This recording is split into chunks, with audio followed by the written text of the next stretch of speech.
Which scene is more controversial, Superman killing Zod in Superman 2, or Superman killing Zod in Man of Steel?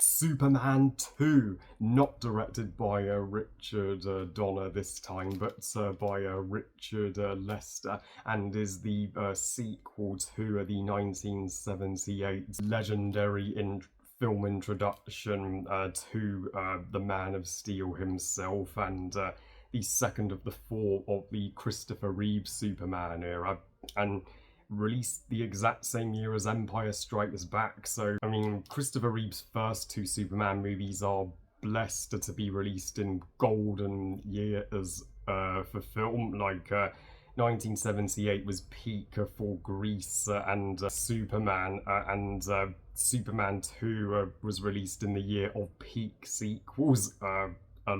So, yeah, Superman 2 tells the story taking place after the events of the first film, where Superman's aka Kal-El and aka Clark Kent makes the hard decision to temporarily give up his powers, and in order to spend more time with Lois, the woman he loves, and Lois, of course, catches on that Superman is Clark Kent. Meanwhile, Superman unintentionally frees his greatest enemy, General Zod, and his Kryptonian army from the Phantom Zone, so they come for Earth to destroy Earth, and Superman himself. So, of course, Clark needs to put on the suit once again to challenge the first enemies that are physically his equal in his ultimate battle. As much as I absolutely love Superman 1978, I mean, this may be a hot take, but I think Superman 2 is even better than its predecessor. This is truly the Batman Returns of Superman. Like, the Superman movies have the exact same pattern as the original Batman movies, at least the Christopher Reeve era. The first two legendary, and the other two are shit.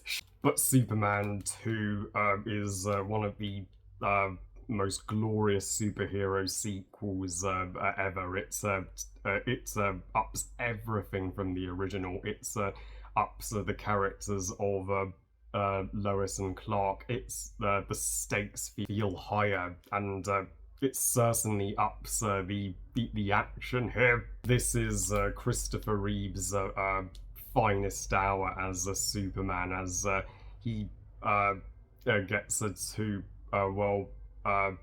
do the story of him temporarily, being Clark Kent and blending in with the non-superpowered residents of Earth, and he does that down to a T. And this was the first comic book movie to do this storyline before Spider-Man 2 would do it years and years later. But of course, he does realise he can't give up being, a hero forever, and I think Margot Kidder as a Lois,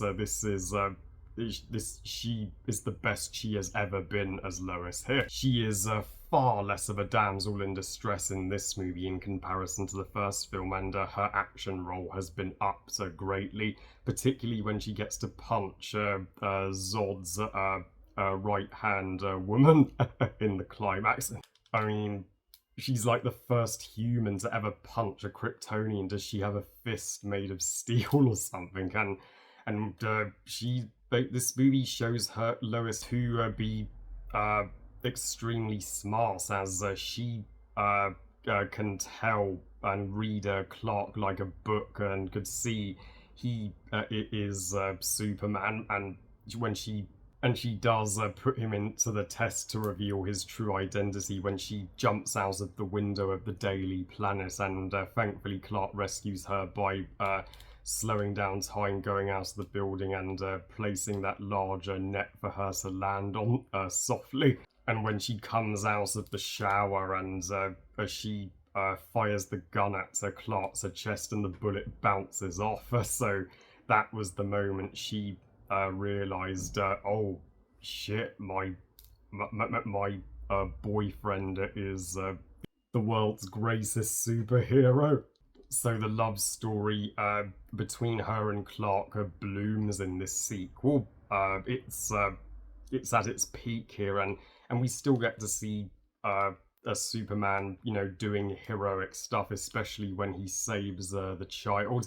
I think even Gene Hackman as Lex Luthor is done even better in this sequel. Gene Hackman, rest in peace. And I even though Lex is not the main antagonist of this film, he is a supporting one. But this is the first time we've ever seen him form an alliance with Zod, and they make for a near unstoppable villain duo together. Oh, and speaking of Zod and his Kryptonians, yeah, that they are my absolute favourite antagonists in the Christopher Reeve Superman movies, bar none. Terrence Stamp, awesome as Zod, pure awesome. I mean, Michael Shannon is still the unbeatable Zod for me, but Terrence Stamp was the first Zod, and he tests Christopher Reeve Superman more than any other threats, and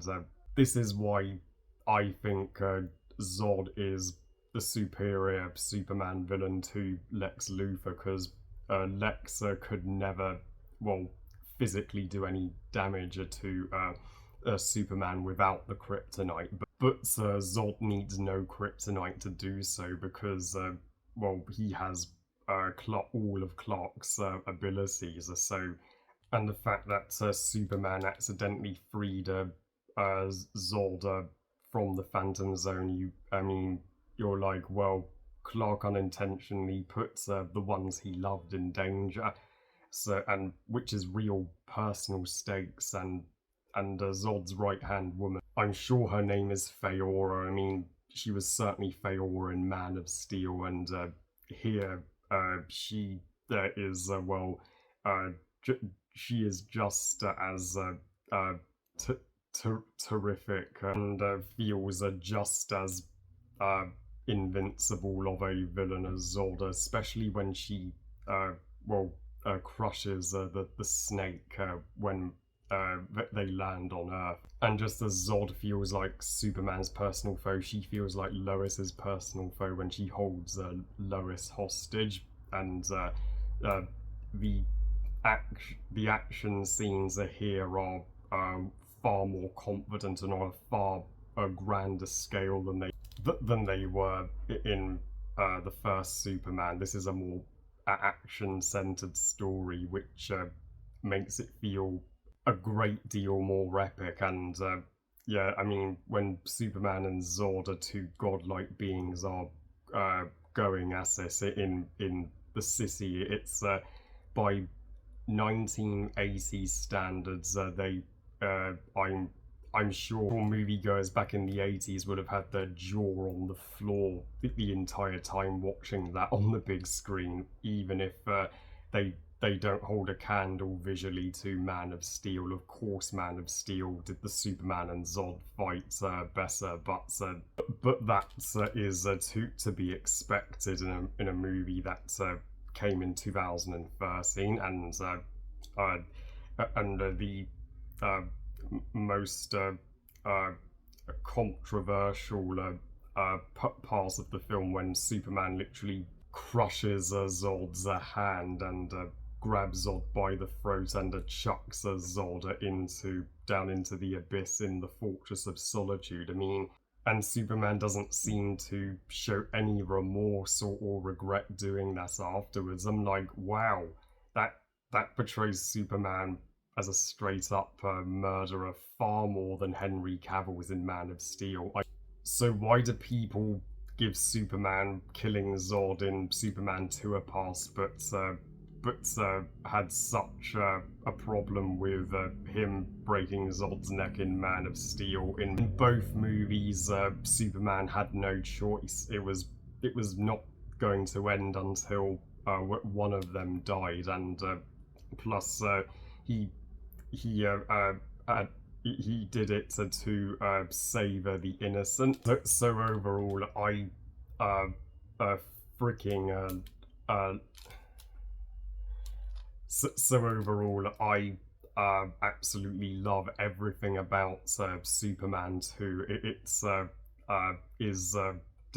is double the awesomeness of the first Superman, and everything a Superman sequel should be in my personal favourite of the Christopher Reeve ones, and my second favourite Superman movie, just behind Man of Steel. I give Superman 2 5 stars out of 5. Best movie ever. So yeah, that is very sadly the last great Christopher Reeve Superman review that I will do, because the two that followed after this one, oh boy, it was the beginning of the end of the Christopher Reeve era. Yeah, needless to say. Well, I love you guys. Thank you for watching. Hope you guys enjoyed this review. What are your thoughts on Superman 2? And are you with me that it's tops even the original? Please comment and let me know. Please like this video and subscribe. Please follow on Twitter and on Instagram. And I'll see you all next time when I review, or should I say, rant on Superman 3. And remember, movies are us. Bye, guys.